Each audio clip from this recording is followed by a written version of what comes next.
Everybody, Joe Jacobson back again for the next video, step-by-step blog building for the setup portion of this membership site.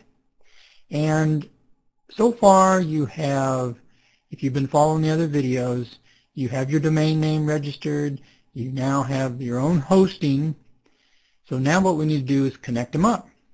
And you do this by grabbing your DNS, that's the domain name server, by grabbing those servers from your hosting and then just pasting them on in there, copying them in, copying and pasting them into your domain registrant. Okay, in the examples we're using Hostgator and oneandone.com for the domain registration. If you're using some other ones, then it'll be pretty similar. But this should get you going here in guiding you through those steps. So the first bullet point here says that you'll need to do this if you have registered your domain name separate from your hosting. In other words, when you get hosting, sometimes, in fact, almost all the time, if you choose to, you can have your domain registered right where you're getting your hosting, but we don't recommend that because, number one, it's cheaper to get it somewhere else, and number two, it's probably better just to keep them separate in different baskets, as it were. So let's get going. Actually, let me just tell you what we're going to do to get going, and then we'll actually do it live. Step number one will be to log in to your hosting account's cPanel, and that should be available to you now. As soon as you registered for hosting, they should have sent you an email with that method of how you're going to log in to the cPanel. And if it's Hostgator, they'll give you a temporary password which you can change later on after you get logged in. Step number two is to locate and copy inside of your cPanel there where your name servers are listed, and just copy those in.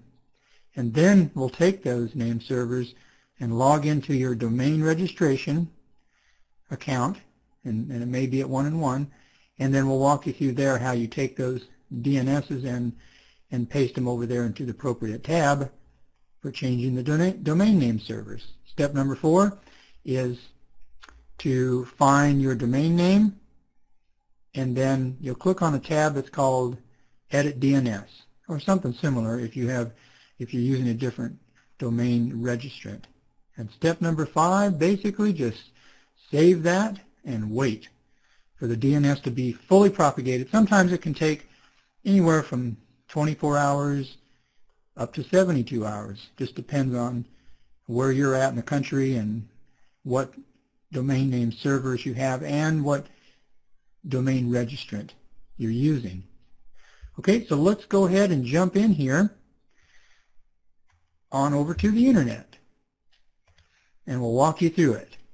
The first step was to come over to your browser, and up in the window up in here, go ahead and type in and then there's two ways to do this. Either you type in your domain name /cPanel, or just go ahead and click on the link inside of that email that you received, the receipt essentially, from Hostgator, and that'll take you there as well to the login for your hosting, and they also provide the password. But I'm going to do it this way, and you'll be doing it this way in the future. So you go ahead and type in your domain name /cPanel, and this is one way to get there. You'll get to the login page, and you can see mine's already pasted in there, but your username, you will have selected that. The password will be a temporary password, and then go ahead and click in your domain registration, copy and paste it right in here. Now you click on Login, and let's see if we end up in the right place. And we should end up at Hostgator, because that's who I have.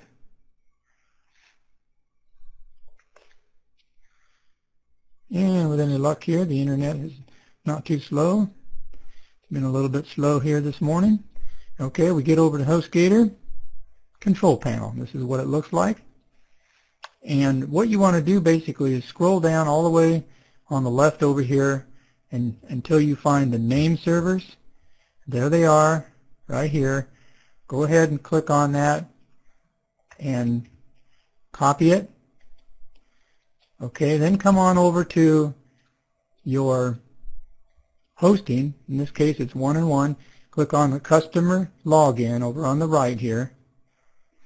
And now you need to remember or pull out your little cheat sheet with your customer ID.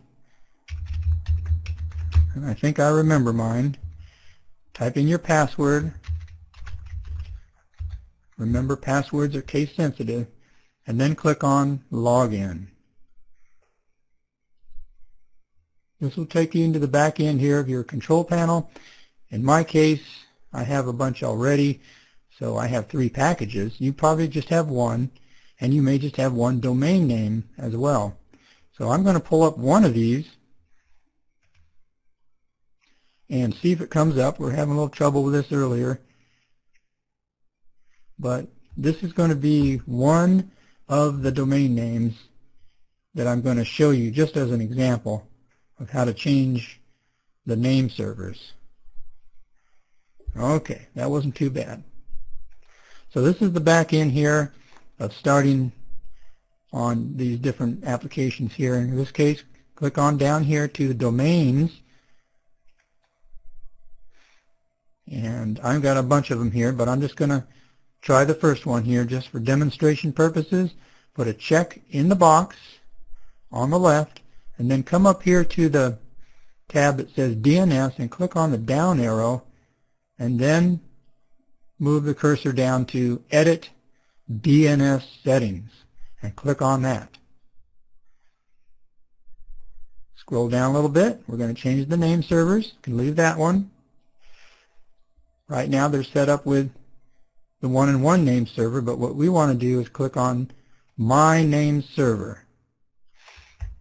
And then what you're going to do is paste in that name server right there that you copied from your host at Hostgator, but you also need to put in your secondary name server. See, there's one here, the primary, but then the secondary one, what I usually do is just go ahead and paste it in there as well. But you see here 1129, so you need to, it's always one step above that, at least with Hostgator. So you got 1129 and 1130. So just go ahead and change it there. That makes it real easy, so you don't have to go back and copy and paste twice. Just copy it in both of those, 1130. And then click on the OK button. And actually, you know what? I'm not going to click on it because I don't really want this to go through in this case. But you just click on that, OK, and you're done. That's all there is to it. And that's what you need to do to change the name servers. Okay, so I'm going to actually come back here to the slide. And again, this was a very short video, but it is a very important one just to know how to get those two hooked up. And at this point, you just need to be a little bit patient because things are just still propagating. In fact, even when you first buy the domain name, sometimes you have to wait a few hours, sometimes overnight, or even just to let that be fully propagated so you can work with that and then do the name servers. So basically, the way that you know this is going to be ready to go and ready to start working on your actual WordPress blog and loading the software for WordPress is just go to the internet and type in your domain name, the one that you just bought. And if it comes back and shows that there's actually a site there and doesn't just give you a warning that it's still parked at your domain name, because that's what it'll come back as. If you're not fully propagated, it'll just show that domain name, the one you just purchased, is sitting there parked at the domain registrant. Okay, meantime, while this is propagating, you can still get some things done. And we're going to cover that in the next video, how you can go over to your website, to your Hostgator account and actually start doing a few things in there to get ready, setting up email and so forth, getting ready to load up the WordPress, and a few other goodies in there we're going to show you while this is propagating. Okay, so that's it for now. That's it on this video, and we'll see you on the next one very shortly. This is Joe Jacobson with Step-by-Step Blog Building. Bye for now.